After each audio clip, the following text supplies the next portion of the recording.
Pregnancy के 9वें महीने में अगर आपने जो मैं इस वीडियो में बता रही हूँ ये सारे टिप्स को फॉलो कर दिया तो आपको 100% नॉर्मल डिलीवरी होगी।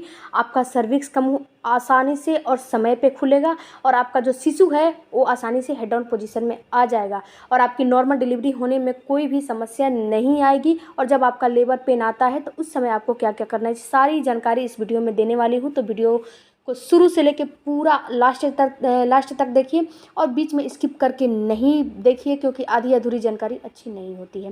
हेलो फैमिली, आपका हमारे यूट्यूब चैनल में बहुत बहुत स्वागत है। सबसे पहले तो मैं आपको ये बता दूं कि जब आपका 9वां मंथ लग गया है तो आपको अपने सर्विक्स का मुंह खोलने के लिए क्या क्या करना चाहिए।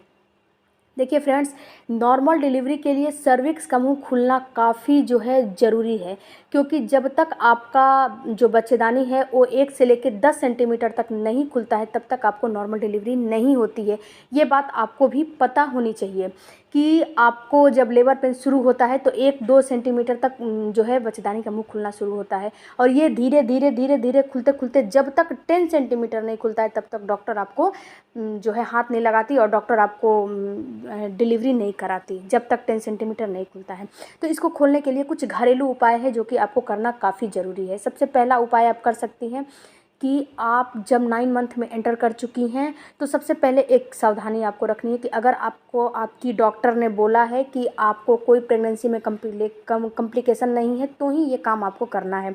आपको घी खाना शुरू कर देना है और दूसरी काम गर्म तासीर की चीज़ों को खाना शुरू कर देना है। तीसरा काम आपको गर्म पानी पीना शुरू कर देना चाहिए। अगर ये सारे चीज़ अगर इस समय नहीं कर रही हैं तो आप बहुत बड़ी गलती कर रही हैं। आपको 8 मंथ नहीं किया तो कोई दिक्कत नहीं, लेकिन अब आपको करना शुरू कर देना है क्योंकि शुरू से आपको गर्म पानी पीना चाहिए क्योंकि मैं हर वीडियो में बताती हूँ गर्म पानी पीना चाहिए। इससे क्या होता है, आपकी पेल्विस एरिया की जो मसल्स है फ्लेक्सिबल बनती है और घी खाने से आपके अंदर जो है चिकनाई बनता है। घी को आप दूध में भी डाल के पी सकती हैं या फिर कितनी महिलाओं को हम तो सजेशन नहीं देते हैं बट कितनी महिलाओं को मैंने देखा है चाय में भी डाल के पीती हैं, लेकिन चाय आपको नहीं पीना चाहिए। चाय में कैफ़ीन की मात्रा काफ़ी होती है तो चाय आपको नहीं पीना चाहिए। इसके बाद जो खजूर आते हैं, खजूर को आप दो या 4 खजूर ले लीजिए और उसको जो है दूध में बॉयल कर लीजिए, इसको पीजिए। ये भी काफ़ी जो है बेनिफिट देगा आपके सर्विक्स का मुंह खोलने में। इसके बाद जो ड्राई फ्रूट्स है, पहले तो आप भिगो के खाते थे लेकिन अब आपको सूखा खाना है क्योंकि इसकी तासीर गर्म होती है और अब तो विंटर का हल्का फुल्का जो है विंटर का सीज़न आने लगा है तो आपको गरम गरम ही चीज़ें खानी चाहिए। आपको बासी खाना, फ्रिज का खाना, ठंडा पानी, ये सारे चीज़ को अवॉइड करना चाहिए। ये सारी चीज़ आपको नहीं लेने चाहिए। इसके अलावा 9 मंथ में आप एंटर कर चुकी हैं तो आपको एक्सरसाइज में क्या क्या करना है ये देखिए। अगर खाना में आपको जो ड्यू डेट अगर आपका पास आ गया है तो आपको जो है मिर्च मसालेदार थोड़ा सा खाना खाना चाहिए जिससे कि आपका सर्विक्स का मुंह जल्दी से खुले। इससे जल्दी से खुलता है। आप रिलेशन में भी रह सकती हैं, मैंने कई सारे वीडियो में भी बताए हैं। इसके बाद आपको एक्सरसाइज में क्या करना है, एक्सरसाइज में आप कुछ करें या ना करें लेकिन अगर आप एक वॉक करेंगी तो ये सारे एक्सरसाइज को कंप्लीट कर देगा। वॉक और ब्रीदिंग एक्सरसाइज 2 चीज़ आपको करना जो है कंपलसरी है। क्यों है, क्योंकि वॉक करने से आपके पेल्विस एरिया के मसल्स लचीला होता है। आपका शिशु जो है हेड डाउन पोजीशन में नहीं आया है वो हेड डाउन पोजीशन अपना करना शुरू कर देता है क्योंकि जब वॉक करती हैं, जब टहलती हैं तो ग्रेविटी के कारण जब खड़े होती हैं ना तो शिशु का भार काफ़ी आपके पेल्विस एरिया पे पड़ता है। तो शिशु जो है ना उसका शिशु के बॉडी में सबसे ज़्यादा हैवी चीज़ उसका सर होता है। तो धीरे धीरे धीरे धीरे अगर नॉर्मल पोजीशन में नहीं आया, हेड डाउन पोजीशन में नहीं आया है तो धीरे धीरे हेड डाउन पोजीशन करना शुरू कर देता है। तो आपको वॉक करना काफ़ी ज़रूरी है। दूसरा है ब्रीदिंग एक्सरसाइज।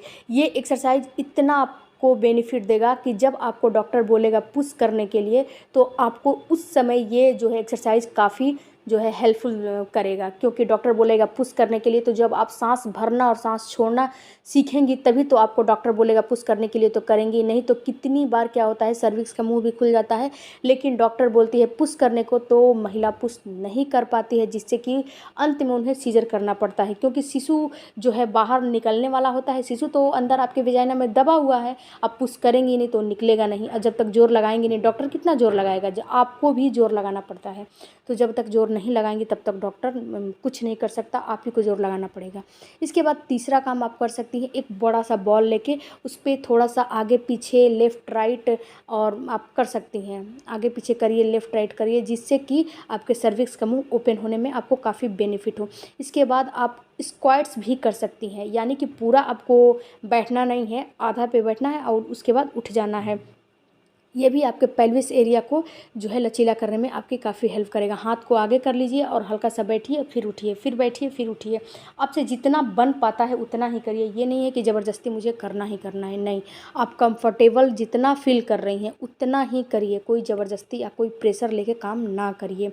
इसके अलावा आपको एक काम और करना है कि आपको स्ट्रेस नहीं लेने हैं। सबसे बड़ी महिलाएं गलती करती हैं, अरे मेरी नॉर्मल डिलीवरी होगी, सीजर डिलीवरी होगी, मेरे डिलीवरी में पेन होगा, मेरा शिशु कैसे निकलेगा, ये होगा वो होगा। ये सारे चीज़ें सोचना आप छोड़ दीजिए।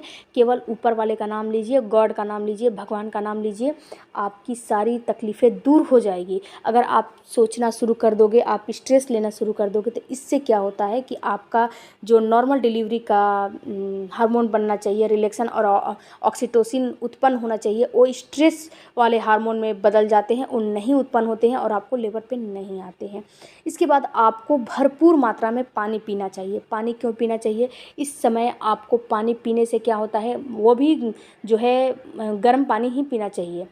इससे क्या होता है, इसको आपको पीने से आपके सबसे पहले तो एमनियोटिक फ्लूइड की कमी नहीं होगी, दूसरा आपका जो बॉडी है वो डिहाइड्रेट नहीं होगा। ये सारे काम में आपको मदद मिलती है। अगर आप जो है 10 से 12 गिलास पानी पीती हैं, अगर 10 से 12 गिलास पानी नहीं पी पाती हैं तो इस पे भी मैं वीडियो बनाई हूँ कि अगर आप पूरा अच्छे से पानी नहीं पी पाती हैं तो आपको क्या क्या करना चाहिए।